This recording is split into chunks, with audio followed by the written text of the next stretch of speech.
Hey friends, if you wish to install Minecraft on your Windows PC, then please watch this video. I will guide you through the procedure. Now it's not very difficult. Here's what you have to do.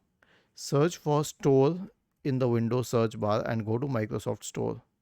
Okay, in the Microsoft Store, you can search for the word Minecraft. Okay, and then go to the Minecraft launcher because the launcher is what is used to install and launch games. Click on install and then it will select the location. You can also change the location from here, but let it be what it is and click on install.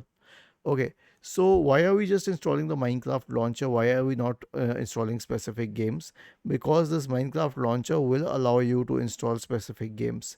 So all you need to do is click on install and minimize it and keep doing your work, because this needs a while to install it, and or during that time you can continue with your work.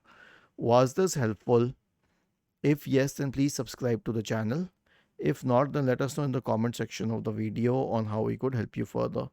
Thank you for watching this video and have a nice day.